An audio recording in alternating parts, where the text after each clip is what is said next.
Hello friends, welcome to CA intermediate accounts revision classes. ഇന്ന് നമ്മൾ AS5 net profit or loss for the period prior period items and changes in accounting policies എന്ന് പറയുന്ന accounting standard ആണ് നമ്മൾ discuss ചെയ്യാൻ പോകുന്നത്. വീഡിയോയിൽ കിടക്കുന്നതിന് മുമ്പ് നിങ്ങൾ ആദ്യമായിട്ടാണ് ഈ ചാനലിലെ വീഡിയോസ് കാണുന്നുണ്ടെങ്കിൽ നിങ്ങൾ തീർച്ചയായിട്ടും സബ്സ്ക്രൈബ് ചെയ്യുക. ഈ ചാനൽ കാണുന്നതിൽ 50% ആളുകളും ഈ ചാനൽ സബ്സ്ക്രൈബ് ചെയ്തിട്ട് നിങ്ങൾ സബ്സ്ക്രൈബ് ചെയ്തിട്ട് എന്നെ സപ്പോർട്ട് ചെയ്യുകയാണ്. ഇത്തരത്തിലുള്ള വീഡിയോസ് നിങ്ങളിലേക്ക് എത്തിക്കാൻ വേണ്ടി എനിക്ക് നിങ്ങളെ ഹെൽപ്പ് ചെയ്യാൻ പറ്റും. ഓക്കെ. അതുപോലെ തന്നെ നിങ്ങൾ ഈ വീഡിയോ നിങ്ങൾ ഇഷ്ടപ്പെടുകയാണെന്നുണ്ടെങ്കിൽ നിങ്ങളുടെ ഫീഡ്ബാക്സ് ഒന്ന് കമന്റ് സെക്ഷനിൽ മെൻഷൻ ചെയ്യുക. നിങ്ങൾ വീഡിയോ എന്ത് ചെയ്യുക, ലൈക്ക് ചെയ്യുക. ഇത്തരത്തിലുള്ള ലൈക്സും കമന്റ്സും ആണ് യൂട്യൂബ് ഈ ഒരു വീഡിയോ മറ്റുള്ള ആളുകളിലേക്ക് പുഷ് ചെയ്യാൻ വേണ്ടി എന്നെ ഹെൽപ്പ് ചെയ്യാം. ഓക്കെ. നമ്മൾ സമയം വേസ്റ്റ് ചെയ്യാൻ നമുക്ക് എന്ത് ചെയ്യാം, വീഡിയോയിലേക്ക് കടക്കാം. AS5 net profit or loss for the period. ഓരോ വേർഡ്സിനും എന്താണ് ഇമ്പോർട്ടൻസ് ഉണ്ട്. എന്താണ് net profit or loss for the period ഒരു ഐറ്റം ആണ്. Prior period item second one ആണ്. Changes in accounting policies. അപ്പോൾ ഫസ്റ്റ് വൺ എന്താണ്, net profit or loss for the period. അപ്പോൾ നെറ്റ് പ്രോഫിറ്റ് ലോസോ ഫോർ ദ പീരിയഡ്, ഈ പീരിയഡിലുള്ള net പ്രോഫിറ്റോ ലോസോ, അതല്ലെങ്കിൽ പ്രയർ പീരിയഡ് ഐറ്റംസ്. ദെൻ എന്താണ് ചേഞ്ചസ് ഇൻ അക്കൗണ്ടിംഗ് പോളിസീസ്. അതുപോലെ തന്നെ ചേഞ്ചസ് ഇൻ അക്കൗണ്ടിംഗ് എസ്റ്റിമേറ്റ്സ് ഇതിൻ്റെ അണ്ടറിൽ വരുന്നതാണ്. ഓക്കെ. അപ്പോൾ എന്തിനാണ് ഈ അക്കൗണ്ടിംഗ് സ്റ്റാൻഡേർഡ് എന്നുള്ളതാണ് ഒബ്ജക്റ്റീവ് ഓഫ് AS5 എന്ന് പറയുന്നത്. എന്തിനാണ് ഈ അക്കൗണ്ടിംഗ് സ്റ്റാൻഡേർഡ് എന്ന് പറഞ്ഞിട്ടുണ്ടെങ്കിൽ classification and disclosure of certain item in statement of profit and loss account. Profit and loss അക്കൗണ്ടിൽ ചില സെർട്ടൻ ഐറ്റത്തിന്റെ ക്ലാസിഫിക്കേഷൻസ് എങ്ങനെ ചെയ്യണം എന്നുള്ളതിനെ അസർട്ടൈൻ ചെയ്യാൻ വേണ്ടിയിട്ട് എങ്ങനെ ക്ലാസിഫൈ ചെയ്യണം എന്നാണ് ഈ അക്കൗണ്ടിംഗ് സ്റ്റാൻഡേർഡിൽ പറയുന്നത്. എന്തിനാണ് ഇങ്ങനെ അക്കൗണ്ടിംഗ് സ്റ്റാൻഡേർഡിൽ ക്ലാസിഫിക്കേഷൻ പറയുന്നത് എന്ന് വെച്ചിട്ടുണ്ടെങ്കിൽ എല്ലാ എന്റർപ്രൈസസുകളും ഫിനാൻഷ്യൽ സ്റ്റേറ്റ്മെന്റ് ഒരു യൂണിഫോം ബേസിസിൽ പ്രിപ്പയർ ചെയ്യാൻ വേണ്ടിയിട്ടാണ്. അപ്പോൾ ഈ ഒരു അക്കൗണ്ടിംഗ് സ്റ്റാൻഡേർഡിന്റെ ഒരു ഒബ്ജക്റ്റീവ് എന്താണെന്ന് മനസ്സിലാക്കിയല്ലോ. Net profit for the period എന്താണെന്നും ആ പ്രയർ പീരിയഡ് ഐറ്റംസ് എന്താണെന്നും ചേഞ്ചസ് ഇൻ അക്കൗണ്ടിംഗ് പോളിസീസ് എന്താണെന്നും പറയുന്നതിനോട് കൂടെ ഇതിന്റെ ക്ലാസിഫിക്കേഷൻസ് എന്താണെന്ന് എല്ലാവർക്കും മനസ്സിലാവും. അപ്പോൾ എല്ലാവരും ഒരു യൂണിഫോം ബേസിസിൽ ഇതിനെ ക്ലാസിഫൈ ചെയ്യുകയും എല്ലാ ഫിനാൻഷ്യൽ സ്റ്റേറ്റ്മെന്റിനെ അതിന്റെ വ്യൂവേഴ്സിന് ഒരു നല്ല രീതിയിൽ മനസ്സിലാക്കാനും കഴിയും. അതാണ് ഈ ഒരു അക്കൗണ്ടിംഗ് സ്റ്റാൻഡേർഡിന്റെ ഒരു ഒബ്ജക്റ്റീവായിട്ട് പറയുന്നത്. ഓക്കെ. അപ്പൊ ഈ ഒബ്ജക്റ്റീവ് മനസ്സിലായല്ലോ. അതല്ലാതെ ഇതിൽ ഒരുപാട് കമ്പ്യൂട്ടേഷൻസോ അതല്ലെങ്കിൽ ഒരുപാട് ലോജിക്സോ ഒന്നും ഇതിൽ ഇൻക്ലൂഡഡ് അല്ല. എന്താണ് ജസ്റ്റ് ക്ലാസിഫിക്കേഷൻസ് ആണ്. അപ്പൊ താഴെ പറയുന്ന കുറച്ച് സംഗതികളുടെ ക്ലാസിഫിക്കേഷൻസ് ആണ് എന്ത് ചെയ്യുന്നത് നമ്മൾ മനസ്സിലാക്കേണ്ടത്. ഈ ഒരു വ്യൂയോട് കൂടി വേണം നിങ്ങൾ അക്കൗണ്ടിംഗ് സ്റ്റാൻഡേർഡിനെ അപ്രോച്ച് ചെയ്യാൻ. അതല്ലാതെ ഇതെന്താണ് വേറെ എന്തോ സംഗതിയാണെന്ന് വെച്ചിട്ട് കാണും. ജസ്റ്റ് ഇതൊരു ക്ലാസിഫിക്കേഷൻസ് മാത്രം പറയാണ്. അപ്പോൾ ക്ലാസിഫിക്കേഷൻ മനസ്സിലായി, അക്കൗണ്ടിംഗ് സ്റ്റാൻഡേർഡ് മനസ്സിലായി എന്നുള്ളതാണ്. അതല്ലാതെ നിങ്ങൾ എന്ത് ചെയ്തു, ഇതിന് മുമ്പത്തെ വലിയ വലിയ ASകളൊക്കെ നിങ്ങൾ പഠിച്ചു, അതിൽ കുറെ കമ്പ്യൂട്ടേഷൻസ് ഒക്കെ നിങ്ങൾ കണ്ടിട്ടുണ്ടാവും. ഇതിലൊന്നും അങ്ങനത്തെ അത്തരത്തിലുള്ള കമ്പ്യൂട്ടേഷൻസ് ഒന്നുമില്ല. അപ്പോൾ അതിന്റെ ആ ക്ലാസിഫൈ ചെയ്യുന്നത് ഇന്ന ഐറ്റം ആണോ അല്ലേ എന്നാണ് എന്ത് ചെയ്യുക, മെയിൻ ആയിട്ട് ചോദിക്കുക. Okay. First one, net profit or loss for the period. ഇതിൽ എന്തെല്ലാം കാര്യങ്ങളാണ് വരുന്നത്, ABC എന്ന് പറയുന്ന പോയിന്റ് ഇട്ടിട്ട് കൊടുത്തിട്ടുണ്ട്. ഫസ്റ്റ് വൺ ആണ് profit or loss from ordinary activity. എന്താണ് ഓർഡിനറി ആക്ടിവിറ്റി, അല്ലെങ്കിൽ ഓർഡിനറി ആക്ടിവിറ്റിയിൽ നിന്നുള്ള പ്രോഫിറ്റ് ഓർ ലോസ് എന്ന് പറഞ്ഞാൽ എന്താണ്? Any activity which are undertaken by an enterprise as a part of business and such related activity in which enterprise engaged in furtherance of incidental to or arising from these activities. എന്താണ് പറയണത്? Any activities, ഏതൊരു activity, ഒരു ഒരു enterprise അയാളുടെ ബിസിനസിന്റെ പാർട്ടായിട്ട് undertake ചെയ്യുന്ന any activity, എല്ലാ ആക്ടിവിറ്റീസിന് നമുക്ക് എന്ത് പറയാൻ പറ്റും, എന്താണ് ഓർഡിനറി ആക്ടിവിറ്റീസ് എന്ന് പറയാൻ പറ്റും. അതിൽ നിന്ന് വരുന്ന പ്രോഫിറ്റും ലോസസും. ഫോർ എക്സാമ്പിൾ ഒരു ട്രേഡിംഗ് ബിസിനസ് ആണെന്നുണ്ടെങ്കിൽ ട്രേഡിങ്ങിനായിട്ട് റിലേറ്റ് ചെയ്യുന്ന എല്ലാ ആക്ടിവിറ്റീസിനെ നമുക്ക് എന്ത് പറയാൻ പറ്റും, ഓർഡിനറി ആക്ടിവിറ്റീസ് എന്ന് പറയാൻ പറ്റും. മാനുഫാക്ചറിങ് ആൻഡ് ട്രേഡിംഗ് ബിസിനസ് ആണ് നടത്തുന്നതെങ്കിൽ അവർക്ക് എന്ത് പറയാൻ പറ്റും, മാനുഫാക്ചറിങ്ങും ട്രേഡിനും റിലേറ്റ് ചെയ്യുന്ന ഐറ്റത്തിനൊക്കെ എന്ത് ചെയ്യാൻ പറ്റും, ഓർഡിനറി ആക്ടിവിറ്റീസ് എന്ന് പറയാൻ പറ്റും. ഒരു സ്മഗ്ലിംഗ് ആണ് നടത്തുന്നതെങ്കിൽ ആ സ്മഗ്ലിംഗുമായിട്ട് ബന്ധപ്പെട്ടിട്ടുള്ള കാര്യങ്ങൾ നടത്തുന്ന ആളുകൾ അത്തരം ആക്ടിവിറ്റി അവർ ഓർഡിനറി ആക്ടിവിറ്റി ആണെന്ന് പറയാൻ പറ്റും. ഒരിക്കലും അത് ലീഗൽ ആയിട്ടുള്ള കാര്യമല്ല സ്മഗ്ലിംഗ് എന്നുള്ളത്. പക്ഷേ എന്താണ് എന്ന് ഞാനിവിടെ പറയാൻ ഉദ്ദേശിക്കുന്നത് വെച്ചാൽ എന്താണ് നമ്മുടെ ബിസിനസ്, ആ ബിസിനസ്സിനെ റിലേറ്റ് ചെയ്ത് നടത്തുന്ന ആക്ടിവിറ്റീസ് നമുക്ക് എന്ത് പറയാൻ പറ്റും, ഓർഡിനറി ആക്ടിവിറ്റീസ് എന്ന് പറയാൻ പറ്റും. ഓക്കെ ആണല്ലോ. Then extra ordinary items. അപ്പൊ നമ്മൾ എന്ത് ചെയ്തു, ആദ്യം ഓർഡിനറി ആക്ടിവിറ്റീസ് എന്താ പറഞ്ഞു, അതിനുള്ള പ്രോഫിറ്റും ലോസസും എവിടെ വരും, പ്രോഫിറ്റ് ആൻഡ് ലോസ് അക്കൗണ്ടിൽ വരും. ആ ഒരു പീരീഡിലെ profit net profit or loss for the പീരീഡിൽ വരും. എന്ന് വെച്ചാൽ പ്രോഫിറ്റ് ഓർ നെറ്റ് പ്രോഫിറ്റ് അറിവ് ചെയ്യാൻ വേണ്ടി എന്തെല്ലാം കാര്യങ്ങൾ കൺസിഡർ ചെയ്യുമെന്നാണ് ഇവിടെ പറഞ്ഞുകൊണ്ടിരിക്കുന്നത്. ഒന്നാണ് profit or loss for the from operating activities നമ്മൾ ആദ്യം പറഞ്ഞു. Then extraordinary item. എന്താണ് എക്സ്ട്രാ ഓർഡിനറി ഐറ്റം എന്ന് പറഞ്ഞിട്ടുണ്ടെങ്കിൽ വളരെ ഒന്ന് ശ്രദ്ധിക്കുക. എന്താണ് income or expense. Extraordinary ഐറ്റത്തിൽ ഏതൊക്കെ വരും? ഇൻകം വരാം, എക്സ്പെൻസ് വരാം. That arises from. എവിടെ നിന്നാണ് അറൈസ് ചെയ്യുന്നത്? Events or transaction that expected to recur frequently or regularly.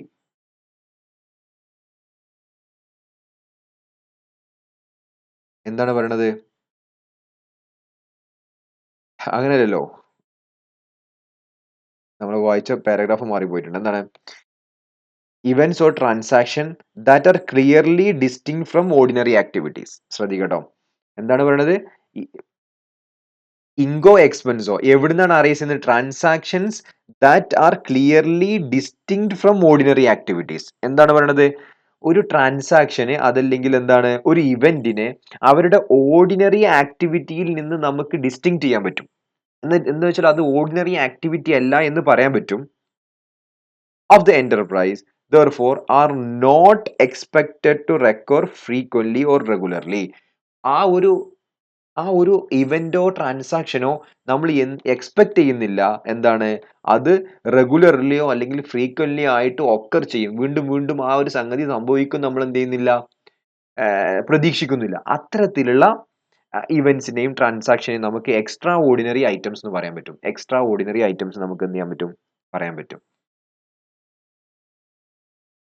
For example നമുക്ക് എന്ത് ചെയ്യാം, നമുക്ക് അതിനോട് എക്സാമ്പിൾസ് തന്നെ പറയുന്നുണ്ട്. എന്താണ്? Profit and loss. അല്ല, ഇവിടെ എക്സാമ്പിൾസ് ഡിസ്കസ് ചെയ്തിട്ടില്ല. ഇവിടെ എന്താണ്? Extraordinary item should be separately disclosed in the statement of profit and loss account as a part of net profit or loss for the period. അതിനെന്ത് ചെയ്യണം? Separately നമ്മൾ എന്ത് ചെയ്യണം?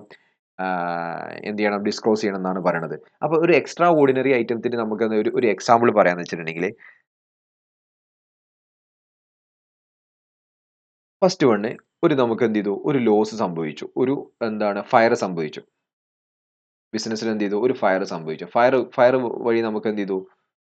ലോസ് സംഭവിച്ചു. ഇതൊരു എക്സ്ട്രാ ഓർഡിനറി ഐറ്റം ആണ്. എന്തുകൊണ്ടാണ് ഇത് എക്സ്ട്രാ ഓർഡിനറി ഐറ്റം എന്ന് പറഞ്ഞിട്ടുണ്ടെങ്കിൽ, ഈ ഒരു ഫയർ സംഭവിക്കുക എന്നുള്ളത് ഓർഡിനറി ആക്ടിവിറ്റിയിൽ നമുക്ക് ക്ലിയർ ആയിട്ട് നമുക്ക് ഡിസ്റ്റിങ്ക്ട് ചെയ്തുകൂടെ? ഇങ്ങനെ ഫയർ സംഭവിക്കുക എന്നുള്ളത് നമ്മുടെ ഒരു ആക്ടിവിറ്റിയിൽ വരുന്നതല്ല, അറിയാതെ സംഭവിച്ചു പോയതാണ്. അതുകൊണ്ട് തന്നെ ഇത് ഇടയ്ക്കിടയ്ക്ക് നമുക്ക് ഫയർ സംഭവിക്കും, നമുക്ക് ഫ്രീക്വൻലി നമ്മളൊക്കെ എക്സ്പെക്ട് ചെയ്യാൻ പറ്റുമോ? ഒരിക്കലും എക്സ്പെക്ട് ചെയ്യാൻ പറ്റില്ല. അപ്പോൾ ഇതൊരു എക്സ്ട്രാ ഓർഡിനറി ഐറ്റം ആണ്. അതുപോലെ തന്നെ അസറ്റ് വിൽക്കുമ്പോൾ നമുക്കൊരു പ്രോഫിറ്റ് കിട്ടുക. നമുക്ക് നമ്മുടെ അസറ്റുകളൊക്കെ നമ്മുടെ ബിസിനസ്സിൽ സ്റ്റോർ ചെയ്ത് വെച്ചിട്ടുള്ളത് വിൽക്കാൻ വേണ്ടിയിട്ടാണ്, ഒരിക്കലും അല്ല. അപ്പോൾ ഇതൊരിക്കലും നമ്മുടെ ഓർഡിനറി ആക്ടിവിറ്റി ആയിട്ട് റിലേറ്റ് ചെയ്യുന്ന സംഗതിയല്ല. അതുപോലെ തന്നെ ഈ ഒരു ആക്ടിവിറ്റി എല്ലാം വീണ്ടും വീണ്ടും ഫ്രീക്വൻലി എന്ത് ചെയ്യണം? ഒക്കർ ചെയ്യും നമ്മൾ എക്സ്പെക്ട് ചെയ്യുന്നില്ല. അപ്പോൾ അതിനെ നമുക്ക് എന്ത് ചെയ്യാൻ പറ്റും? എക്സ്ട്രാ ഓർഡിനറി ഐറ്റം എന്ന് പറയാൻ പറ്റും. എന്താണ് ഈ എക്സ്ട്രാ ഓർഡിനറി ഐറ്റത്തിന് നമ്മൾ എന്താ ചെയ്യേണ്ടത്? Extra ordinary item should be separately disclosed. Extra ordinary item എന്ത് ചെയ്യണം? Separately disclosed. ഈ ഒരു പേര് നിങ്ങൾ എഴുതി വെച്ചാൽ നിങ്ങൾ എവിടെയും ഡിസ്ക്ലോസ് ചെയ്യുകയൊന്നും വേണ്ട. എന്താണ് സെപ്പറേറ്റ്ലി ഡിസ്ക്ലോസ് ചെയ്യാന്ന് വെച്ചിട്ടുണ്ടെങ്കിൽ, ഒരു ഫയർ സംഭവിച്ചു, നമുക്ക് ഫയർ സംഭവിച്ചാൽ നമുക്ക് ലോസ് ആയി. അപ്പോൾ നമ്മൾ എന്ത് ചെയ്യണം? ആ ലോസിനെ നമ്മൾ സെപ്പറേറ്റ് ആയിട്ട് പ്രോഫിറ്റ് ലോസ് അക്കൗണ്ടിൽ കാണിക്കുക. എന്ന് വെച്ചാൽ ലോസ് ഓഫ് ഫയർ എന്ന് പറഞ്ഞിട്ട് നമ്മൾ സെപ്പറേറ്റ് ആയിട്ട് എന്താണ് ഒരു ഹെഡിങ്ങിൽ നമ്മൾ സെപ്പറേറ്റ്ലി കാണിക്കണം. അതിനാണ് സെപ്പറേറ്റ് ഡിസ്ക്ലോഷർ എന്നൊക്കെ പറയാം. പക്ഷെ നിങ്ങൾ പ്രോഫിറ്റ് ലോസ് അക്കൗണ്ടിൽ കാണിക്കേണ്ടത് നിങ്ങൾക്ക് എഴുതാനുണ്ടാവില്ല. നിങ്ങൾക്ക് എന്ത് ചെയ്താൽ മതി? സെപ്പറേറ്റ് ഡിസ്ക്ലോഷർ ഈസ് റിക്വയർഡ് എന്ന് പറഞ്ഞിട്ട് എഴുതിയാൽ മതി. പ്രോഫിറ്റ് ലോസ് അക്കൗണ്ട് എന്ന് പറഞ്ഞിട്ട് എഴുതിയാൽ മതി. ഓക്കെ. ദെൻ എക്സെപ്ഷണൽ ഐറ്റം എന്ന് പറഞ്ഞാൽ എന്താണ്? When item of income and expense within profit or loss from ordinary activities. എന്താണ്? Within profit or loss from ordinary activity. Ordinary ആക്ടിവിറ്റീന്റെ ഉള്ളിലാണ്. മനസ്സിലാവുണ്ടോ? ഇവിടെ എന്താണ്? ഇവിടെ ക്ലിയർലി ഡിസ്റ്റിങ്ക്ട് ആണ് പറയുന്നത്. എക്സ്ട്രാ ഓർഡിനറി ഐറ്റത്തിന് എന്താ പറയുന്നത്? ക്ലിയർലി ഡിസ്റ്റിങ്ക്ട് ആണ്. ദാറ്റ് മീൻസ് എന്താണ്? അവിടെ ഓർഡിനറി ഐറ്റത്തിൽ നിന്ന് നിങ്ങൾക്ക് എന്ത് ചെയ്യണം? മാറ്റി നിർത്താൻ കഴിയണം. എന്ന് വെച്ചാൽ ഓർഡിനറി ഐറ്റത്തിൽ അത് ഇൻക്ലൂഡ് ചെയ്യിക്കാൻ പാടില്ല. പക്ഷേ എക്സെപ്ഷണൽ ഐറ്റം എന്ന് പറഞ്ഞാൽ എന്താണ്? അതിന് ഓർഡിനറി ആക്ടിവിറ്റിയിൽ നിന്ന് എന്താണ്? ഇൻക്ലൂഡഡ് ആണ്. Are of such size, nature or incidence that their disclosure is relevant to explain the performance of the enterprise for the period, nature and amount of such item should be disclosed separately. എന്താ പറയണത്? അതിന്റെ എന്താണ് സൈസും നാച്ചറും ഒക്കെ എന്താണ് ഇൻസിഡൻസും നമ്മൾ എന്ത് ചെയ്യണം? സെപ്പറേറ്റ്ലി നമുക്ക് എന്ത് ചെയ്യണം?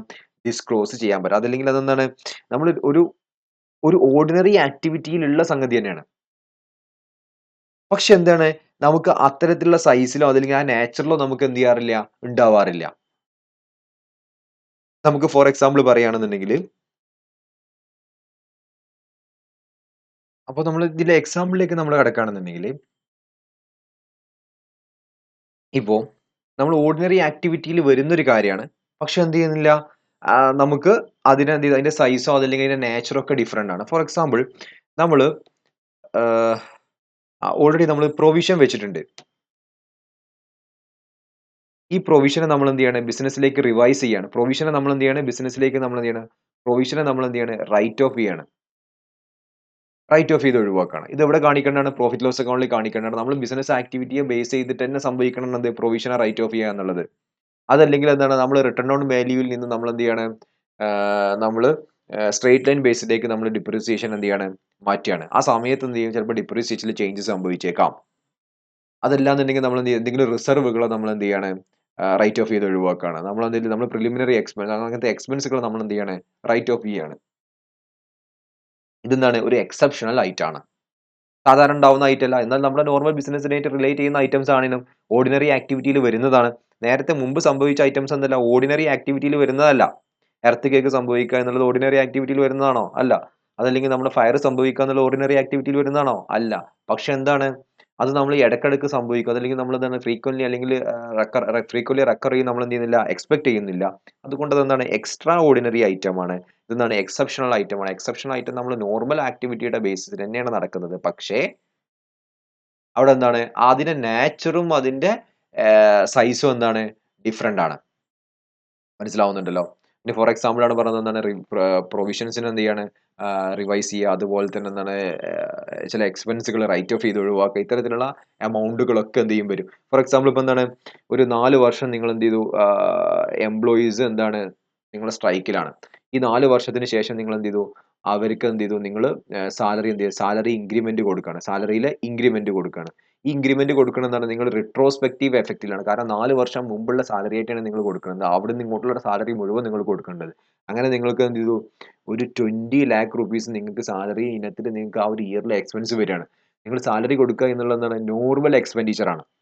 പക്ഷേ ആ ഒരു ഇയറിൽ 20,00,000 വരാനെന്താ കാരണം എന്താണ്? അവിടെ ഒരു എക്സെപ്ഷണൽ ഐറ്റം കേറി വന്നു. കാരണം റിട്രോസ്പെക്റ്റീവ് എഫക്ട് ഓഫ് സാലറിയാണ് സംഭവിച്ചുകൊണ്ടിരിക്കുന്നത്. ഓക്കെ. ഇത്തരത്തിൽ നമുക്ക് എക്സെപ്ഷണൽ ഐറ്റത്തിനെ നമുക്ക് എന്ത് ചെയ്യാൻ പറ്റും? കാറ്റഗറൈസ് ചെയ്യാൻ പറ്റും. Then prior period items. Prior period items എന്താണ്? Prior period items are income or expense which arises in current period as a result of error or omission in the preparation of financial statement of one or more prior periods. വളരെ important ആയിട്ടുള്ള words ആണ് ഞാൻ എന്ത് ചെയ്തിട്ടുള്ളത്? Mark ചെയ്തിട്ടുള്ളത്. അതോടൊപ്പം തന്നെ ഈ ഒരു പാരഗ്രാഫ് നിങ്ങൾ എന്ത് ചെയ്യണം? കാണാതെ പഠിക്കണം. എന്നിട്ട് നിങ്ങൾ എന്ത് ചെയ്യണം? ഈ ഒരു പ്രയർ പീരിയഡ് ഐറ്റം എവിടെയെങ്കിലും കാണുന്നുണ്ടെങ്കിൽ അവിടെയൊക്കെ നിങ്ങൾ എന്ത് ചെയ്യണം? As per AS5 net profit for the period prior period and changes in accounting policies എന്ന് പറഞ്ഞിട്ട് നിങ്ങൾ ഹെഡിങ് കൊടുത്തിട്ട് എന്ത് ചെയ്തു? Then prior period items are income or expense എന്ന് പറഞ്ഞിട്ട് നിങ്ങൾ എഴുതണം. മനസ്സിലാവുന്നുണ്ടോ? അപ്പൊ ഇൻകം എന്ത് ചെയ്യണം? പ്രയർ പീരിയഡ് ഐറ്റം എന്ന് പറഞ്ഞാൽ എന്താണ്? ഇൻകം ഓർ എക്സ്പെൻസസ് ആയിരിക്കണം. എങ്ങനെയാണ്? എന്തിന്റെ റിസൾട്ടിൽ ഉണ്ടായിരിക്കണം? എററിന്റെ ബേസിലോ അല്ലെങ്കിൽ ഒമിഷന്റെ ബേസിസിലോ കഴിഞ്ഞ ഏതെങ്കിലും വർഷത്തെ എററിന്റെ കാരണം കൊണ്ടോ ഒമിഷന്റെ വിട്ടുപോയ കാരണം കൊണ്ടോ ഉണ്ടായിട്ടുള്ള ഉം, എന്താണ് ഇൻകത്തിനെയോ കറന്റ് ഇയറിൽ ഉണ്ടായിട്ടുള്ള ഇൻകത്തിനെയോ എക്സ്പെൻസിനെയോ നമ്മൾ എന്ത് പറയാം? പ്രയർ പീരിയഡ് ഐറ്റംസ് എന്ന് പറയാം. ഓക്കെ ആണല്ലോ. Then changes in accounting estimate എന്ന് പറഞ്ഞാൽ എന്താണ്? ചേഞ്ചസ് ഇൻ അക്കൗണ്ടിംഗ് എസ്റ്റിമേറ്റ് എന്ന് പറഞ്ഞാൽ അക്കൗണ്ടിംഗ് എസ്റ്റിമേറ്റ് എന്ന് പറഞ്ഞാൽ എന്താണ്? നമ്മളുടെ മാനേജ്മെന്റിന്റെ ഓരോ കമ്പ്യൂട്ടേഷനാണ് നമ്മൾ എന്താ പറയുക? Accounting estimate. അക്കൗണ്ടിംഗ് എസ്റ്റിമേറ്റ് കാണാൻ വളരെ നമ്മൾ ഇടയ്ക്ക് പറയാറുള്ള ഒരു എക്സാമ്പിൾസ് ഉണ്ട്. ഒന്ന് യൂസ്ഫുൾ ലൈഫ് കാണും. അതുപോലെ തന്നെ എന്താണ്? Scrap value. ഈ യൂസ്ഫുൾ ലൈഫും സ്ക്രാപ്പ് വാല്യൂ ഒക്കെ കാണുന്നത് എന്തിന്റെ ബേസിലാണ്? എസ്റ്റിമേറ്റിന്റെ ബേസിലാണ് നമ്മൾ പറയാറുണ്ട്. എസ്റ്റിമേറ്റിന്റെ ബേസിലാണ്. ഈ എസ്റ്റിമേറ്റിൽ വരുന്ന ചേഞ്ചസിനാണ് നമ്മൾ എന്താ പറയുക? ചേഞ്ചസ് ഇൻ അക്കൗണ്ടിംഗ് എസ്റ്റിമേറ്റ് എന്ന് പറയുന്നത്. Okay. An estimate may have to be revised if the change occur in the circumstances based on which the estimate was made. എന്താണ് നമ്മൾ എസ്റ്റിമേറ്റ് മെയ്ഡ് ചെയ്തിട്ടുള്ള ഒരു സർക്കംസ്റ്റാൻസസിൽ എന്തെങ്കിലും ചേഞ്ചസ് വരുത്താണ്. ഫോർ എക്സാമ്പിൾ നമ്മൾ യൂസ്ഫുൾ ലൈഫ് ബേസ് ചെയ്തിട്ടുള്ള എന്താണ് ആ ഒരു അസറ്റിന്റെ എന്താണ് എന്തെങ്കിലും ഒന്ന് ഒരു ഒരു ഒരു കാര്യത്തിന്റെ ബേസിലാണെന്ന് വിചാരിച്ചോളൂ. എന്തെങ്കിലും എന്താണ് നമ്മള് ആ അസറ്റിൽ യൂസ് ചെയ്യുന്ന റോ മെറ്റീരിയൽസിന്റെ ക്വാളിറ്റി അനുസരിച്ചാണെന്ന് വിചാരിച്ചോളൂ. അപ്പൊ നമ്മൾ അതിൽ എപ്പോഴും ഫസ്റ്റ് ഗ്രേഡ് ക്വാളിറ്റി ഉപയോഗിക്കുകയാണെന്നുണ്ടെങ്കിൽ നമുക്ക് എന്ത് ചെയ്യാൻ പറ്റും? അതിനെ 10 ഇയറിലേക്ക് നമുക്ക് യൂസ് ചെയ്യാൻ നമ്മൾ എന്ത് ചെയ്തു? ഡിസൈഡ് ചെയ്തു. പക്ഷേ ആഫ്റ്റർ 3 ഇയേഴ്സ് നമുക്ക് ഫസ്റ്റ് ഗ്രേഡ് റോ മെറ്റീരിയൽസ് കിട്ടാതായി. അപ്പൊ നമുക്കെന്ത് സെക്കൻഡ് ഗ്രേഡ് ആണ് കിട്ടുന്നത്. അപ്പൊ നമുക്കെന്ത് ചെയ്തു? ഇനി ഇവിടുന്ന് അങ്ങോട്ട് 7 ഇയേഴ്സ് ഉണ്ട്. പക്ഷേ ഇത് 7 ഇയേഴ്സ് നമ്മൾ സെക്കൻഡ് ഗ്രേഡ് ആണെങ്കിൽ 7 ഇയേഴ്സ് പോകില്ല, 5 ഇയേഴ്സേ പോവുള്ളൂ. അപ്പൊ നമ്മൾ അക്കൗണ്ടിംഗ് എസ്റ്റിമേറ്റിൽ ഒരു ചേഞ്ചസ് വരുത്തി. എന്തിന്റെ ബേസിലാണ്? നമുക്കുണ്ടായിട്ടുള്ള സർക്കംസ്റ്റാൻസസിന്റെ ബേസിലാണ് നമ്മൾ എന്ത് ചെയ്തിട്ടുള്ളത്? ചേഞ്ചസ് വരുത്തിയത്. അപ്പൊ നമുക്ക് എന്ത് ചെയ്യാൻ പറ്റും? അപ്പൊ ഇങ്ങനെ നമ്മൾ ചേഞ്ചസ് വരുത്തി. അതിനെ നമ്മൾ അക്കൗണ്ടിംഗ് എസ്റ്റിമേറ്റിലെ ചേഞ്ചസ് എന്ന് പറയും. Then or as a result of new information, അല്ലെങ്കിൽ പുതുതായിട്ട് പല ഇൻഫർമേഷൻസും നമുക്ക് കിട്ടി. മോർ എക്സ്പീരിയൻസ്, അതല്ലെങ്കിൽ നമുക്ക് എന്താണ് ഒരുപാട് നമ്മൾ എക്സ്പീരിയൻസ് കിട്ടിയ സമയത്ത് നമുക്ക് മനസ്സിലായി. ആ അപ്പൊ നമ്മൾ എന്ത് ചെയ്തു? ആദ്യം ഒരു ലാപ്ടോപ്പ് വാങ്ങിച്ചു നമ്മള്. ആ ലാപ്ടോപ്പ് നമ്മൾ എന്ത് ചെയ്തു? ഇത് നമ്മൾ 4 കൊല്ലം 4 വർഷം ഉപയോഗിക്കും, അതല്ലെങ്കിൽ 6 വർഷം ഉപയോഗിക്കും എന്നൊക്കെ നമ്മൾ എന്ത് ചെയ്തു? മനസ്സിലാക്കി. അങ്ങനെ നമ്മളത് വർക്ക് ചെയ്ത സമയത്താണ് നമുക്ക് അതിനെക്കുറിച്ച് പല ഇൻഫർമേഷൻസ് നമുക്ക് മനസ്സിലാക്കാൻ തുടങ്ങിയത്. എന്താ വെച്ചാൽ ഡിസ്പ്ലേ അത്ര ഇല്ല. അതല്ലെങ്കിൽ ഇതിന്റെ അതല്ലെങ്കിൽ നമുക്ക് എന്താണ് നമ്മൾ വാങ്ങിച്ചിട്ടുള്ള നമ്മൾ സെലക്ട് ചെയ്തിട്ടുള്ള പ്രോസസ്സർ തെറ്റായി പോയി. അതല്ലെങ്കിൽ നമ്മൾ വാങ്ങിച്ചിട്ടുള്ള ഗ്രാഫിക്സ് കാർഡ് പോരാ. അപ്പൊ ഇത്തരത്തിൽ നമുക്ക് എന്തെങ്കിലും ഇൻഫർമേഷൻസ് കിട്ടുക. അല്ലെങ്കിൽ നമ്മളത് യൂസ് ചെയ്ത് എക്സ്പീരിയൻസ് വരികയാണ്. നമ്മളെന്ത് ചെയ്തു? എഡിറ്റിംഗ് ബാക്കി കാര്യങ്ങൾക്കൊക്കെ വേണ്ടിയിട്ടാണ് വാങ്ങിയിട്ടുള്ളത്. എന്ന് വെച്ചാൽ നമ്മുടെ ബിസിനസ് അതിനെ റിലേറ്റ് ചെയ്യുന്ന, അല്ലെങ്കിൽ നമ്മുടെ എന്താണ് 3D ഒബ്ജക്ട്സ് ഉണ്ടാക്കാൻ വേണ്ടിയിട്ട് ഇതിനൊക്കെ വേണ്ടിയിട്ടാണ് നമ്മൾ വാങ്ങിച്ചിട്ടുണ്ടായിരുന്നത്. പക്ഷേ നമ്മുടെ ഗ്രാഫിക്സ് കാർഡും അതൊന്നും പോരാ എന്ന് നമുക്ക് മനസ്സിലാക്കാണ്. അല്ലെങ്കിൽ നമ്മുടെ എക്സ്പീരിയൻസിലൂടെ മനസ്സിലാക്കണം. അത്തരം കേസിൽ എന്ത് ചെയ്യും? നമ്മൾ എസ്റ്റിമേറ്റിൽ നമുക്ക് ചേഞ്ചസ് വരുത്താൻ പറ്റും. അതല്ലെങ്കിൽ സബ്സിക്വന്റ് ഡെവലപ്മെന്റ്, പിന്നീട് വരുന്ന സംഭവങ്ങളുടെ ബേസിൽ, ഫോർ എക്സാമ്പിൾ ഇടയ്ക്കിടയ്ക്ക് അത് റീസ്റ്റാർട്ട് ആവുന്നുണ്ട്. അങ്ങനത്തെ എന്തെങ്കിലും സംഭവങ്ങൾ സംഭവിക്കുന്നുണ്ട്. അപ്പോൾ പിന്നീട് ഉണ്ടാവുന്ന സബ്സിക്വന്റ് ആയിട്ടുള്ള ഡെവലപ്മെന്റ് ബേസിൽ നമുക്ക് എന്ത് ചെയ്യാൻ പറ്റും? എസ്റ്റിമേറ്റിൽ എന്തെങ്കിലും ചേഞ്ചസ് വരുത്താൻ പറ്റും. Then the revision of estimate by its nature does not bring the adjustment within the definition of extraordinary item or prior period item. നമ്മൾ എന്ത് ചേഞ്ചസ് ഇൻ അക്കൗണ്ടിങ് എസ്റ്റിമേറ്റ് ആയിട്ടാണ് നമ്മൾ എന്ത് ചെയ്യുക? കാണിക്കുക. അത് എന്തായിട്ട് വരില്ല എന്നാ പറഞ്ഞത്? എക്സ്ട്രാ ഓർഡിനറി ഐറ്റത്തിന്റെയോ അല്ലെങ്കിൽ പ്രയർ പീരീഡ് ഐറ്റത്തിന്റെയോ ബേസിൽ വരില്ല എന്നാണ് പറഞ്ഞിട്ടുള്ളത്. Then the effect of changes in accounting estimate should be classified using the same classification in the statement of profit and loss as was used previously for the estimate. ആ മുമ്പത്തെ estimate ഇവിടെ എന്താ പറയുന്നത് വെച്ചിട്ടുണ്ടെങ്കിൽ, ഈ എസ്റ്റിമേറ്റിൽ ചേഞ്ചസ് വന്നിട്ടുണ്ടെങ്കിൽ ആ changes നമ്മൾ എന്തിനാണ് ഡിസ്ക്ലോസ് ചെയ്യേണ്ടതെന്നാണ് ചോദിക്കുന്നത്. എന്തിനാണ് ഡിസ്ക്ലോസ് ചെയ്യുന്നതെന്ന് വെച്ചിട്ടുണ്ടെങ്കിൽ, അതിന് മുമ്പ് അതിന്റെ ആ വാല്യൂ ഏതിലാണോ കാണിച്ചിട്ടുള്ളത് അതേ സെയിം നേച്ചറിലാണ് നമ്മൾ എന്ത് ചെയ്യുന്നത്? അതിന്റെ എക്സ്പെൻസ് കാണിക്കേണ്ടതെന്ന് ആണ് എന്ത് ചെയ്യുന്നത്? പറയുന്നത്. ഫോർ എക്സാമ്പിൾ നമ്മൾ എന്ത് ചെയ്തു? 7 ഇയർ നമ്മൾ എന്ത് ചെയ്തു? ഡിപ്രീസിയേഷൻ ഉണ്ടെന്ന് 7 ഇയറിലേക്ക് നമ്മൾ ഡിപ്രീസിയേഷൻ ചാർജ് ചെയ്തുകൊണ്ടിരിക്കുകയാണ്. പിന്നെയാണ് നമ്മൾ 5 ഇയർ ആണുള്ളൂ നമ്മൾ എസ്റ്റിമേറ്റിൽ നമ്മൾ ചേഞ്ചസ് വരുത്തി. അപ്പോൾ നമ്മൾ ഡിപ്രീസിയേഷൻ എമൗണ്ട് കൂടി. മുമ്പത്തേക്കാൾ എമൗണ്ട് നമ്മൾ പിന്നീട് ഡിപ്രീസിയേഷൻ പ്രൊവൈഡ് ചെയ്യേണ്ടി വരും. ആ ഡിപ്രീസിയേഷൻ നമ്മൾ എന്തായിട്ട് ആ എക്സ്ട്രാ കൂടിയ എമൗണ്ട് ആണ് റിവിഷൻ കൊണ്ട് വന്നിട്ടുള്ള എമൗണ്ട്. ഈ എമൗണ്ട് നമ്മൾ എന്താ ചെയ്യുക? സെപ്പറേറ്റ് മറ്റെന്തെങ്കിലും ആയിട്ട് നമ്മൾ ഡിസ്ക്ലോസ് ചെയ്യോ? ഇല്ല. മുമ്പ് നമ്മൾ ഈ ഒരു എമൗണ്ടിനെ നമ്മൾ എന്തായിട്ടാണ് കാണിച്ചിട്ടുണ്ടായിരുന്നത്?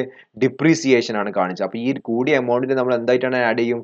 ഡിപ്രീസിയേഷൻ ആയിട്ടാണ് നമ്മൾ എന്ത് ചെയ്യുക? ആഡ് ചെയ്യണം. അതുകൊണ്ടാണ് പറഞ്ഞത് the effect of changes in accounting estimate should be classified using the same classification in the statement of profit and loss account as was used previously for the estimate. മുമ്പ് ആ എസ്റ്റിമേറ്റിന് വേണ്ടിയിട്ട് എങ്ങനെയാണോ യൂസ് ചെയ്തിരുന്നത് ആ same classifications തന്നെയാണ് നമ്മൾ എന്ത് ചെയ്യുക? ഇവിടുന്ന് അങ്ങോട്ടും യൂസ് ചെയ്ത് പോവുക എന്നാണ് പറയുന്നത്. ആ ചേഞ്ചസിന് നമ്മൾ യൂസ് ചെയ്ത് പോവുക എന്നാണ് പറയുന്നത്. ഓക്കെ ആണല്ലോ? Then changes in accounting policies. എപ്പോഴൊക്കെയാണ് അക്കൗണ്ടിങ് പോളിസീസിൽ ചേഞ്ചസ് വരുത്താൻ പറ്റുക? 3 കേസസിൽ മാത്രമേ എന്ത് ചെയ്യാൻ പറ്റുള്ളൂ? അക്കൗണ്ടിങ് പോളിസീസിൽ ചേഞ്ചസ് വരുത്താൻ പറ്റുള്ളൂ. ഒന്നാമത്തെ കേസ് എന്താണ്? when adoption of different accounting policies is required by statute. ഒന്നാണ് നിങ്ങൾ ഇത്ര മനസ്സിലാക്കിയാൽ മതി, റിക്വയർഡ് ബൈ സ്റ്റാറ്റ്യൂട്ട്. അത് മാത്രം നിങ്ങൾ എഴുതി വെച്ചാലും മതി. ഒന്നാണ് ഫസ്റ്റത്തെ കണ്ടീഷൻ എന്താണ്? Required by statute. രണ്ടാമത്തെ എന്താണ്? For compliance with accounting standard. രണ്ടാമത്തെ എന്താണ്? Compliance with accounting standard. Then third one, when it is considered that the changes would result in more appropriate presentation of financial statement of the enterprise. അപ്പോൾ ഈ മാർക്കറ്റിൽ നിന്ന് മാത്രം നിങ്ങൾ കാണാതെ പഠിച്ചാലും ഇത് നിങ്ങൾ കാണാതെ പഠിക്കണേ. Changes in accounting policies. Accounting policy എന്താ നമ്മൾ ഫസ്റ്റ് ചാപ്റ്ററിലൊക്കെ നമ്മൾ ഡിസ്കസ് ചെയ്തിട്ടുണ്ട്. അക്കൗണ്ടിംഗ് പോളിസീസിൽ എന്തെങ്കിലും ചേഞ്ചസ് വരുത്തുകയാണെന്നുണ്ടെങ്കിൽ അത് എപ്പം മാത്രമേ മാറ്റാൻ പറ്റുള്ളൂ? ഈ 3 കണ്ടീഷനിലല്ലാതെ നിങ്ങൾ ഒരു സമയത്ത് നിങ്ങൾക്ക് എന്ത് ചെയ്യാൻ പറ്റില്ല? അക്കൗണ്ടിംഗ് പോളിസീസിൽ നിങ്ങൾക്ക് ചേഞ്ചസ് വരുത്താൻ പറ്റില്ല. അക്കൗണ്ടിംഗ് പോളിസീസിന് ഒരു എക്സാമ്പിൾ എന്താ പറയുക? നിങ്ങൾ ഡിപ്രിസിയേഷൻ പ്രൊവൈഡ് ചെയ്യണം 2 രീതിയിൽ പ്രൊവൈഡ് ചെയ്യാൻ പറ്റും. എന്താണ്? സ്ട്രെയിറ്റ് ലൈൻ ബേസിലും അതല്ലെങ്കിൽ നിങ്ങൾക്ക് എന്ത് ചെയ്യാം? WDV മെത്തേഡിൽ പ്രൊവൈഡ് ചെയ്യാൻ പറ്റും. ഇതിൽ നിങ്ങൾ ഏത് ചൂസ് ചെയ്യും എന്നുള്ളത് നിങ്ങളുടെ എന്താണ്? അക്കൗണ്ടിംഗ് പോളിസിയാണ്. അപ്പോൾ നിങ്ങൾ എന്ത് ചെയ്തു? സ്ട്രെയിറ്റ് ലൈൻ ബേസിൽ നിന്ന് നിങ്ങൾ എവിടേക്ക് മാറാണ്? റിട്ടൺ ഡൗൺ മെത്തേഡിലേക്ക് നിങ്ങൾ മാറാണ്. അത് നിങ്ങൾ എന്ത് ചെയ്യണം? ചേഞ്ചസ് ഇൻ അക്കൗണ്ടിംഗ് പോളിസിയാണ്. ഈ പോളിസിയിൽ എപ്പോഴേ ചേഞ്ച് വരുത്താൻ പറ്റുള്ളൂ? എപ്പോഴൊക്കെ ചേഞ്ച് വരും? ഒന്ന് റിക്വയർഡ് ബൈ സ്റ്റാറ്റ്യൂട്ട്. ലോ അതിന് വേണ്ടി എന്ത് ചെയ്യും? നിങ്ങളെ ഫോഴ്സ് ചെയ്യുന്നുണ്ടെങ്കിൽ നിങ്ങൾക്ക് എന്ത് ചെയ്യാൻ പറ്റും? അത് അല്ലെങ്കിൽ ലോ റിക്വയർ ചെയ്യുന്നുണ്ടെങ്കിൽ നിങ്ങൾക്ക് എന്ത് ചെയ്യാൻ പറ്റും? ചേഞ്ചസ് വരുത്താൻ പറ്റും. 2 compliance of accounting standard. Accounting standard നിങ്ങൾ ആദ്യം നിങ്ങൾ ഫോളോ ചെയ്യുന്ന മെത്തേഡ്. നിങ്ങളിപ്പോൾ ലിഫോയിൽ നിങ്ങൾ ഇൻവെന്ററിന്റെ വാല്യൂഷൻ നടത്തുന്നുണ്ടെങ്കിൽ പുതിയ അക്കൗണ്ടിംഗ് സ്റ്റാൻഡേർഡ് എന്ത് ചെയ്യുന്നില്ല? ലിഫോ ഒരിക്കലും മെത്തേഡ് പറയുന്നില്ല. അപ്പോൾ നിങ്ങൾ ലിഫോ മെത്തേഡ് മാറ്റിയിട്ട് ഫിഫോയിലേക്കോ അല്ലെങ്കിൽ വെയ്റ്റഡ് ആവറേജ് മെത്തേഡിലേക്കോ ഇൻവെന്ററിന്റെ വാല്യൂഷൻ നിങ്ങൾ മാറ്റണം. അപ്പോൾ ഇത്തരത്തിലുള്ള നിങ്ങൾ അക്കൗണ്ടിംഗ് സ്റ്റാൻഡേർഡിൽ വരുന്ന മാറ്റം പ്രകാരം നിങ്ങൾക്ക് എന്ത് ചെയ്യാൻ പറ്റും? അക്കൗണ്ടിംഗ് പോളിസീസിൽ നിങ്ങൾക്ക് എന്ത് ചെയ്യാൻ മാറ്റങ്ങൾ വരുത്താൻ പറ്റും. ദെൻ സിയിൽ എന്താ പറയുന്നത്?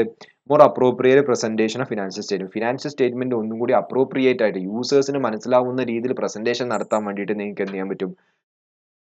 അക്കൗണ്ടിംഗ് പോളിസീസിൽ നിങ്ങൾക്ക് എന്ത് ചെയ്യാൻ പറ്റും? ചേഞ്ചസ് വരുത്താൻ പറ്റും എന്നാണ് പറയുന്നത്. ദെൻ അടുത്തത് നെക്സ്റ്റ് വരുന്ന പോയിന്റ് എന്താണ്? The following are not change in accounting policy. താഴെ പറയുന്നത് എന്തല്ല? ചേഞ്ച് ഇൻ അക്കൗണ്ടിംഗ് പോളിസീസിൽ വരുന്നതല്ല. ഇമ്പോർട്ടന്റ് ആണ്. ക്വസ്റ്റ്യൻസ് ഇതുപോലെ നിങ്ങളോട് ചോദിക്കും. എന്താണ്? The adoption of accounting policies four N event or transaction that differ in substance from previously occurring events or transaction. എന്താണ് പറയുന്നത്? Adoption of accounting policy. നിങ്ങൾ ഇത്ര മനസ്സിലാക്കിയാൽ ഒരു adoption of accounting policies four N event or transaction. ഒരു ഇവന്റിനോ ട്രാൻസാക്ഷനോ പുതുതായിട്ട് ഒരു accounting policies എന്ത് ചെയ്യാണ്? അഡോപ്റ്റ് ചെയ്യാണ്. ഈ അഡോപ്റ്റ് എങ്ങനെയാണ് മനസ്സിലാക്കുക? അത് differ in substance from previously occurring events or transaction. എന്താണ്? അത് നീ മുമ്പ് നടക്കുന്ന ഇവന്റ്സിൽ നിന്ന് ഡിഫർ ചെയ്യുന്ന ഒരു ഇവന്റ്സിന്റെ മുകളിൽ നിങ്ങൾ പുതിയൊരു അഡോപ്ഷൻ ഓഫ് അക്കൗണ്ടിംഗ് പോളിസി നടത്തുകയാണെന്നുണ്ടെങ്കിൽ അത് ഒരിക്കലും എന്തായിട്ട് ട്രീറ്റ് ചെയ്യാൻ പറ്റില്ല? ചേഞ്ചസ് ഇൻ അക്കൗണ്ടിംഗ് പോളിസി ആയിട്ട് ട്രീറ്റ് ചെയ്യാൻ പറ്റില്ല. എന്ന് വെച്ചാൽ പുതിയൊരു പോളിസി ഇംപ്ലിമെന്റ് ചെയ്യുന്നതിൽ ഒരിക്കലും നിങ്ങൾ എന്ത് പറയരുത്? ചേഞ്ചസ് ഇൻ അക്കൗണ്ടിംഗ് പോളിസി ആണെന്ന് പറയരുത് എന്നാണ് പറയുന്നത്. ഓക്കെ. ദെൻ അതെന്താണ്? Adoption of accounting policy. അതല്ലാതെ ചേഞ്ചസ് ഇൻ അക്കൗണ്ടിംഗ് പോളിസി അല്ല. നിങ്ങൾ മനസ്സിലാക്കേണ്ട കാര്യമാണ്. ഒരു എക്സാമ്പിൾ പറയുന്നുണ്ട്. Introduction of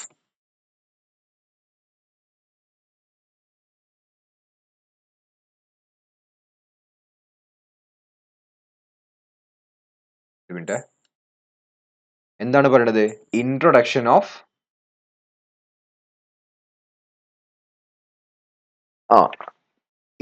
of formal requirement gratuity scheme എന്ന് വെച്ചിട്ടുണ്ടെങ്കിൽ അവിടെ നമ്മളുടെ ഒരു റിട്ടയർമെന്റിന്റെ സ്കീം നമ്മൾ എന്ത് ചെയ്യാണ്? പുതുതായിട്ട് ഇൻട്രൊഡ്യൂസ് ചെയ്യുകയാണെന്നുണ്ടെങ്കിൽ നമ്മൾ ആദ്യം നമുക്ക് എന്ത് ചെയ്തിട്ടില്ല? ഒരു ഗ്രാറ്റുവിറ്റി ഇന്ന രീതിയിൽ കൊടുക്കാം എന്നുള്ള ഒരു സ്കീമൊന്നും നമുക്കില്ല.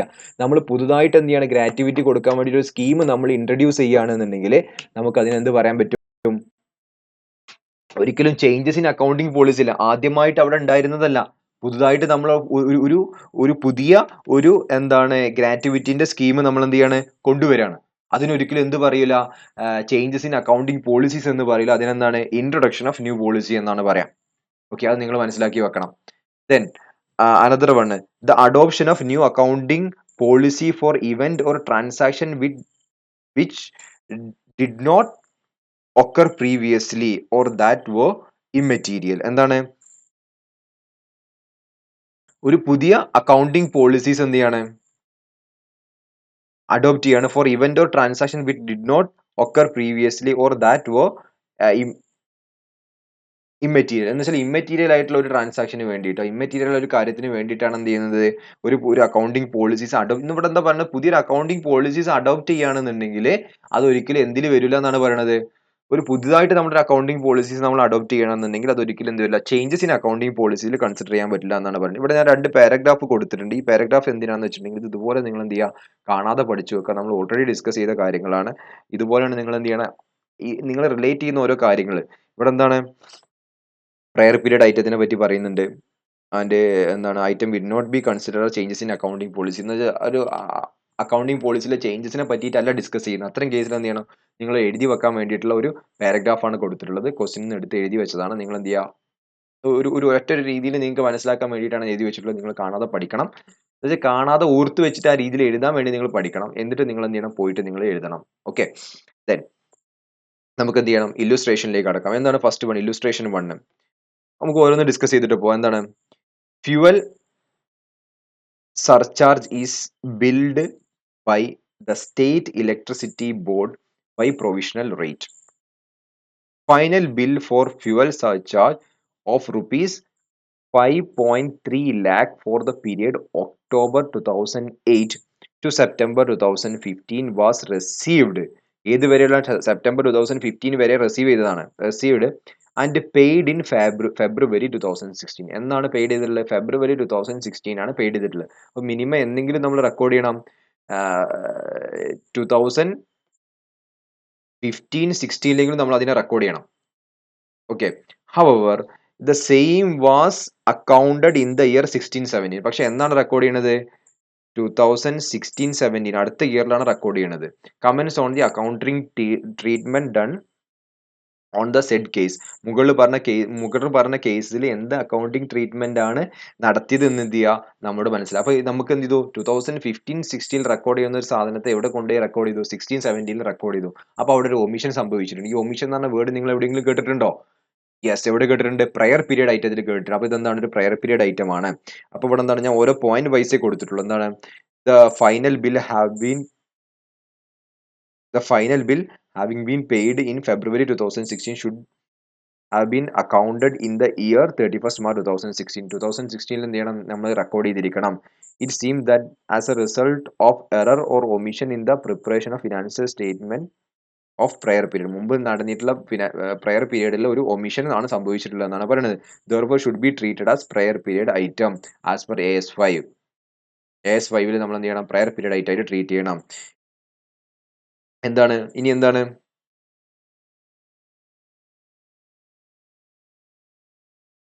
അടുത്ത എന്താണ് പറയുന്നത്? സെക്കൻഡ് ഇല്ലുസ്ട്രേഷനിൽ എന്താണ് ഡിസ്കസ് ചെയ്യുന്നത്? ഒന്ന് എന്താണ് പറയുന്നത്? During the year 2016-17 A medium size manufacturing company wrote down its investment to net realizable value by 5 lakh is a separate disclosure is necessary. അതിന് സെപ്പറേറ്റ് ഡിസ്ക്ലോഷർ വേണോ എന്നാണ് ചോദിച്ചിട്ടുള്ളത്. അപ്പൊ ഇത് എന്ത് ഐറ്റം ആണെന്നാണ് നമ്മൾ നോക്കേണ്ടത്. എന്താണ് നമ്മൾ കുറച്ച് കാര്യങ്ങളൊക്കെ നമ്മൾ പറഞ്ഞിട്ടുണ്ട്. എന്താണ്? ഓർഡിനറി ആക്ടിവിറ്റി, അതുപോലെ തന്നെ എക്സെപ്ഷണൽ ഐറ്റം, അതുപോലെ തന്നെ എക്സ്ട്രാ ഓർഡിനറി ഐറ്റം എന്നൊക്കെ തുടങ്ങിയിട്ട് നമ്മൾ കുറച്ച് കാര്യങ്ങളൊക്കെ ഡിസ്കസ് ചെയ്തിട്ടുണ്ട്. ഇതിൽ ഏതിൽ വരും എന്നുള്ളതാണ് നമ്മൾ നോക്കേണ്ടത്. നമ്മൾ ഓൾറെഡി പറഞ്ഞ കാര്യങ്ങളാണ്. ഇതെന്താണ്? ഒരു നമ്മളുടെ എന്താണ് net realisable inventory net realisable 5 lakh എന്ത് ചെയ്തിട്ടുണ്ട്? റിട്ടേൺ ഡൗൺ ചെയ്തിട്ടുണ്ട്. ഇത് എന്തിന്റെ അണ്ടറിലാണ് വരിക? എക്സെപ്ഷണൽ ഐറ്റത്തിന്റെ അണ്ടറിലാണ് വരിക. അതിനെ നമ്മൾ ഇങ്ങനെ സെപ്പറേറ്റ്ലി എന്ത് ചെയ്യണം? ഡിസ്ക്ലോസ് ചെയ്യണം. നമ്മൾ പറഞ്ഞിട്ടുണ്ടായിരുന്നു. എക്സെപ്ഷണൽ ഐറ്റത്തിൽ നമ്മൾ ഓൾറെഡി പറഞ്ഞ കാര്യങ്ങളാണ് ഇതൊക്കെ. ഓക്കെ. എക്സെപ്ഷണൽ ഐറ്റം നിങ്ങൾക്ക് പറയാം, ഇവിടെ നോക്കിയാൽ മനസ്സിലാവും. എന്താണ്? such says and nature indicate that the disclosure of relevant for explain the performance of enterprise. അതിന്റെ പെർഫോമൻസ് എന്റർപ്രൈസിനെ എക്സ്പ്ലെയിൻ ചെയ്യാൻ വേണ്ടി അതിന്റെ സൈസും ഇതൊക്കെ എന്ത് ചെയ്യണം? അതിനെ എഫക്ട് ചെയ്യുന്ന ഒരു സംഗതിയാണ് നമ്മൾ ഡിസ്കസ് ചെയ്തിട്ടുണ്ടായിരുന്നു. അപ്പോൾ അന്ന് നമ്മൾ പറഞ്ഞ പ്രൊവിഷനിൽ വരുന്ന ചേഞ്ചസ് ഒക്കെ നമുക്ക് ഇതിലാണ് വരുന്നത്. എന്താണ്? എക്സെപ്ഷണൽ ഐറ്റത്തിന്റെ അണ്ടറിലാണ് വരുന്നത്. അപ്പൊ എന്താണ്? ഒരു എക്സെപ്ഷണൽ ഐറ്റം ആണ് ഇവിടെ കൊടുത്തിട്ടുണ്ട്. When item of income and expenditure account within profit and loss of ordinary activities are of such size nature indicate that their disclosure is relevant to explain the performance of the enterprise. ആ ഒരു disclosure ബിസിനസിന്റെ performance measure ചെയ്യാൻ വേണ്ടി, explain ചെയ്യാൻ വേണ്ടി എന്താണ്? Relevant ആണെന്ന് പറയുന്നത്. The nature of the amount of such item should be disclosed separately. അതിനെ നമ്മൾ എന്ത് ചെയ്യണം? സെപ്പറേറ്റ്ലി ഡിസ്ക്ലോസ് ചെയ്യണം. ദെൻ അതിൽ ബി എന്താ? ഇതിൽ എ ആണ്. ബി എന്താ പറയണത്? A company signed an agreement with the employee union on 1/9/2016 for revision of wage. Already നമ്മൾ ഡിസ്കസ് ചെയ്താണ്. With the retrospective effect from 13/9/2015. എന്താണ്? This would cost company an additional liability of 5 lakh per annum. Is disclosure is necessary? Disclosure necessary ആണോ? ഇവിടെ എന്താ പറയുന്നത്? It cannot be taken as error or omission in the preparation of financial statement. Hence the expenditure cannot be taken as prior period item. ഇതെന്താണ്? Retrospective എഫക്റ്റിൽ നമ്മൾ എന്ത് ചെയ്യാണ്? എന്തിനെ റിവൈസ് ചെയ്ത് കൊടുത്തതാണ്? സാലറിയെ നമ്മൾ റിവൈസ് ചെയ്ത് കൊടുത്തതാണ്. അതുകൊണ്ട് തന്നെ നമുക്ക് ഒരിക്കലും ഇതിനെ എന്ത് ചെയ്യാൻ പറ്റില്ല? പ്രയർ പീരീഡ് ഐറ്റം ആയിട്ട് എടുക്കാൻ പറ്റില്ല. It may be mention that additional wages is an expense arising from the ordinary activity. അതെന്താണ്? ഓർഡിനറി ആക്ടിവിറ്റി ആണ് എന്നാണ് പറയുന്നത്. അപ്പോൾ നമ്മൾ ഇതിനെ സെപ്പറേറ്റ് നമ്മൾ എന്ത് ചെയ്യണം? ഡിസ്ക്ലോസ് ചെയ്യണം എന്നും കൂടി ഉണ്ട് കേട്ടോ. നിങ്ങൾ എന്ത് ചെയ്യുക? നിങ്ങളുടെ ടെക്സ്റ്റ് ബുക്കിൽ ആൻസർ ഉണ്ട്. നിങ്ങൾ എന്ത് ചെയ്യുക? മനസ്സിലാക്കിയത് നമ്മൾ ഓൾറെഡി ഡിസ്കസ് ചെയ്ത എക്സാമ്പിൾ ആണത്. ദെൻ അനദർ വൺ ടെക്സ്റ്റ് ബുക്കിലുള്ള ക്വസ്റ്റ്യൻസ് ആണ്. ഓക്കെ, നിങ്ങൾ എന്ത് ചെയ്യുക? ടെക്സ്റ്റ് ബുക്കിലുള്ള ക്വസ്റ്റ്യൻസ് ആണ് വീണ്ടും വീണ്ടും എന്ത് ചെയ്യുന്നത്? ഡിസ്കസ് ചെയ്തുകൊണ്ടിരിക്കുന്നത്. ജസ്റ്റ് അല്ലെങ്കിൽ ഒന്ന് എന്ത് ചെയ്യുക? ജസ്റ്റ് ഒന്ന് പറഞ്ഞു പോകും. The company third illustration, text ബുക്കിലെ തേർഡ് ഇല്ലുസ്ട്രേഷൻ, സെയിം ഇല്ലുസ്ട്രേഷൻ ഞാൻ കൊടുത്തതാണ്. The company finds that the inventory sheet of 31/3/2016 did not include 2 pages containing. ഉടനെ തന്നെ നിങ്ങൾക്ക് മനസ്സിലാക്കാം 2 പേജ് മിസ്സായി പോയിട്ടുണ്ട്. എന്തായിരിക്കും? എററോ ഒമിഷനോ വരികയാണെന്നുണ്ടെങ്കിൽ പ്രയർ പീരീഡ് ഐറ്റം ആണ് വരിക. പ്രയർ പീരീഡ് ഐറ്റം ആണ്. വളരെ ഈസി ആയിട്ട് ഇങ്ങനെ പെട്ടെന്ന് ക്യാച്ച് ചെയ്യാൻ നിങ്ങൾക്ക് എന്ത് ചെയ്യണം? അറിഞ്ഞിരിക്കണം. ദെൻ ഫോർത്ത് വൺ എന്താ പറയുന്നത്? Explain whether the following will constitute a changes in accounting policy or not. എന്താണ് പറയുന്നത്? Introduction of formal retirement gratuity scheme by an employer in place of ad hoc എന്താണ് എക്സ് ഗ്രാഷ്യ പേയ്മെന്റ്സ് ഓഫ് എന്താണ് ഇതെന്താണ്? ഒരു changes in accounting policy ആണോ? അല്ല. ഇതെന്താണ്? Adoption of new accounting പോളിസിയാണ്. Management decided to pay pension to those employees who have retired after completing 5 years of service in the organization. Such employee will get pension of 20,000 per month. Earlier, there was no such scheme of pension in the organisation. അങ്ങനത്തെ ഒരു സ്കീമില്ല. പുതുതായിട്ടൊരു scheme introduce ചെയ്യണം. ഒരിക്കലും എന്തല്ല changes in accounting policies അല്ല. അവിടെ എന്താണ്? പുതിയ ഒരു ഫർദർ ആയിട്ട് adoption of new accounting policies ആണ് അവിടെ എന്ത് ചെയ്യുന്നത്? സംഭവിക്കുന്നത്. നിങ്ങൾക്ക് എന്ത് ചെയ്യാൻ പറ്റും? വായിച്ചാൽ മനസ്സിലാവും. ഇതൊക്കെ നമ്മൾ ഓൾറെഡി ഡിസ്കസ് ചെയ്ത കാര്യങ്ങളാണ്. നിങ്ങൾ എന്ത് ചെയ്യുക? ഒന്ന് റീഡ് ചെയ്ത് നോക്കാം. ഓക്കെ, ദെൻ നമുക്ക് ആർ ടി പിയുടെ ഡിസ്കഷനിലേക്ക് കടക്കാം. എന്താണ് ആർ ടി പി ഡിസ്കഷനിലേക്ക് പറയുന്നത്? നമ്മൾ ഡിസ്കസ് ചെയ്ത സെയിം കാര്യം, സെയിം ഡിക്റ്റോ ടെക്സ്റ്റ് ബുക്കിലുള്ള ഡിക്റ്റോ ക്വസ്റ്റ്യൻ ആണ് May 20 ആർ ടി പിയിൽ പറഞ്ഞിട്ടുള്ളത്. അതുപോലെ നിങ്ങൾക്ക് എന്ത് ചെയ്യും? എക്സാമിനും ചോദിച്ചേക്കാം. അപ്പോൾ നിങ്ങൾ മനസ്സിലാക്കി വെക്കുക. നിങ്ങളുടെ ടെക്സ്റ്റ് ബുക്കിലുള്ള ക്വസ്റ്റ്യൻസ് തന്നെ ആയിരിക്കും നിങ്ങൾക്ക് ബേസ് ചെയ്ത് വരുന്നുണ്ടാവുക. അപ്പോൾ അതിന് വെറുതെ AS ആണ് ഞാൻ സ്കിപ്പ് ചെയ്യുകയാണെന്ന് പറഞ്ഞിട്ട് ആരും സ്കിപ്പ് ചെയ്യരുത്. വളരെ ഇമ്പോർട്ടൻ്റ് ആയിട്ടുള്ള ഏരിയ ആണെന്നുണ്ടെങ്കിലും നമുക്ക് അച്ചീവ് ചെയ്യാൻ പറ്റുന്ന രീതി, നമുക്ക് മനസ്സിലാക്കാൻ പറ്റുന്ന രീതിയിലായിരുന്നു ക്വസ്റ്റ്യൻസ് ചോദിക്കുന്നുണ്ടാവുക. അപ്പോൾ ആ ഒരു രീതിയിൽ നിങ്ങൾ പഠിക്കുകയാണെന്നുണ്ടെങ്കിൽ തീർച്ചയായിട്ടും നിങ്ങൾക്ക് എന്ത് ചെയ്യാൻ പറ്റും? അതിന് മാർക്ക് സ്കോർ ചെയ്യാൻ പറ്റും. പ്ലസ് നിങ്ങൾ എന്ത് ചെയ്യണം? പ്രസന്റേഷൻ ഒന്ന് ശ്രദ്ധിക്കണം. ആദ്യം നിങ്ങൾ എഴുതുന്ന സമയത്ത് as per AS5 net profit or loss for the period prior period changes in accounting policy. Then നമ്മളൊരു പാരഗ്രാഫ് പഠിക്കാൻ പറയും. ആ പാരഗ്രാഫ് കൊടുക്കുന്നു. ദെൻ ഓരോന്ന് എയും ബി എന്താണെന്ന് പറഞ്ഞിട്ട് കൊടുക്കണം. വളരെ സിമ്പിൾ ആയിട്ട് ഇത്തരത്തിൽ പ്രസന്റേഷൻ ചെയ്യുകയാണെന്നുണ്ടെങ്കിൽ ഒരു 2 പാരഗ്രാഫ് കാണാതെ പഠിക്കേണ്ടി വരും. അത്രേ ഒരു അക്കൗണ്ടിങ് സ്റ്റാൻഡേർഡിൽ ചെയ്യേണ്ട ആവശ്യമുള്ളൂ. ഓക്കെ ആണല്ലോ. ദെൻ അടുത്ത വണ്ണം എന്താ പറയണത്? ഇതേതാണ്? November 2020 ലേറ്റസ്റ്റ് ആർ ടി പിയിൽ പറയുന്ന കാര്യമാണ്. The accountant of Virush limited was sought your opinion whether the following transaction will be treated as changes in accounting policy or not for the year ended 31st March 2020. Please advise him in the following situation in accordance with the provisions provision of relevant accounting standard. ഒരിക്കലും AS5 ആണെന്ന് പറയില്ല. അവിടെ നമ്മൾ എന്ത് മനസ്സിലാക്കണം? AS5 ആണ് നമ്മൾ മനസ്സിലാക്കണം. എപ്പോൾ? എക്സാമിന്റെ ഇടയിൽ 4-5 ക്വസ്റ്റ്യൻസിന്റെ ഇടയിൽ നിന്ന് മനസ്സിലാക്കി വെക്കണം. അവിടെയാണ് കാര്യം കിടക്കുന്നത്. ഇപ്പോൾ നമ്മൾ AS5 പഠിക്കുന്ന സമയത്ത് നമ്മുടെ മനസ്സിലേക്ക് അത് AS5 ആണെന്ന് വരും. പക്ഷെ ഇത് മനസ്സിലാക്കി വെക്കുക. ചേഞ്ചസ് ഇൻ അക്കൗണ്ടിങ് പോളിസീസ് ഒക്കെ ഡിസ്കസ് ചെയ്യുന്നത് എവിടെയാണ്? AS5 മനസ്സിലാക്കി വെക്കുക കേട്ടോ. ദെൻ എന്താണ് പറയുന്നത്? Till the previous year the machinery was depreciated on straight line basis over a period of 5 years. From the current year, the useful life of furniture have been charged to 3 years. Useful life of furniture ഇവിടെ machinery ആണ് പറഞ്ഞിട്ടുള്ളത്. അത് നിങ്ങൾ same machinery ആണെന്ന് മനസ്സിലാക്കി വെക്കാം. ഇതെന്താണ്? Changes in useful life ആണ്. Changes in useful life of machinery from 5 years to 3 year. The changes ഇതെന്താണ്? Changes in accounting useful life മാറാന്ന് പറഞ്ഞിട്ടുണ്ടെങ്കിൽ എന്താണ്? ചേഞ്ചസ് ഇൻ അക്കൗണ്ടിങ് എസ്റ്റിമേറ്റ് ആണ്. ഇതെന്താണ്? എസ്റ്റിമേറ്റിലുള്ള ഇവിടെ ഓൾറെഡി കൊടുത്തിട്ടുണ്ട്. എന്താണ്?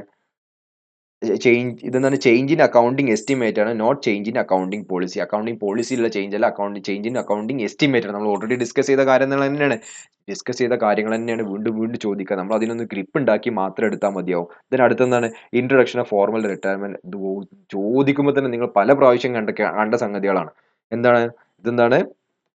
Not a changes in accounting. ഇതെന്താണ്? Introduction of formal. ഇതെന്താണ്? അഡോപ്ഷൻ ഓഫ് അക്കൗണ്ടിങ് പോളിസിയാണ്. അഡോപ്ഷൻ ഓഫ് ന്യൂ അക്കൗണ്ടിങ് പോളിസിയാണ്. വളരെ ഈസിയല്ലേ മനസ്സിലാക്കാൻ വേണ്ടിയിട്ട്. ഈ രീതിയിൽ നിങ്ങളെ പഠനം മുന്നോട്ട് കൊണ്ടുപോകുകയാണെന്നുണ്ടെങ്കിൽ തീർച്ചയായിട്ടും നിങ്ങൾക്ക് എന്ത് ചെയ്യാൻ പറ്റും? നല്ല മാർക്ക് അക്കൗണ്ടിങ് സ്റ്റാൻഡേർഡിൽ 20 മാർക്കിനാണ് അക്കൗണ്ടിങ് സ്റ്റാൻഡേർഡ് ചോദിക്കുന്നത്. 20 മാർക്ക് കിട്ടിയ ബാക്കി എന്തുണ്ട്? 80 മാർക്ക് ഉണ്ട്. 80 മാർക്കിന് നിങ്ങൾക്ക് 2 ഓപ്ഷൻസ് എയും അവൈലബിൾ ആണ്, ബിയും. എന്ന് വെച്ചാൽ 2 ഓപ്ഷൻസ് ഒരു ഒരു ഒരു ഒരു ക്വസ്റ്റ്യൻ നിങ്ങൾക്ക് സ്കിപ്പ് ചെയ്യാനുള്ള അവസരമുണ്ട്. അപ്പോൾ അക്കൗണ്ടിങ് സ്റ്റാൻഡേർഡ് പഠിച്ചിട്ട് ഒരു ടഫ് ക്വസ്റ്റ്യൻ നിങ്ങൾക്ക് സ്കിപ്പ് ചെയ്യാനുള്ള ഒരു അവസരം നിങ്ങൾക്ക് അവിടെ വരികയാണ്. അപ്പോൾ അത് നിങ്ങൾ മനസ്സിലാക്കി വെച്ചിട്ട് നിങ്ങൾ എന്ത് ചെയ്യുക? പഠിക്കുക. അപ്പോൾ എപ്പോഴും പറയുന്ന പോലെ തന്നെ നിങ്ങളുടെ എൻ്റെ ചാനലിൽ സബ്സ്ക്രൈബ് ചെയ്തിട്ടില്ല എന്നുണ്ടെങ്കിൽ സബ്സ്ക്രൈബ് ചെയ്യുക. അതുപോലെ തന്നെ താഴെ ഞാനത് ടെലഗ്രാം ഗ്രൂപ്പിൻ്റെ ലിങ്ക് കൊടുത്തിട്ടുണ്ട്. ഒന്ന് നിങ്ങൾ എന്ത് ചെയ്യുക? ജോയിൻ ചെയ്യുക.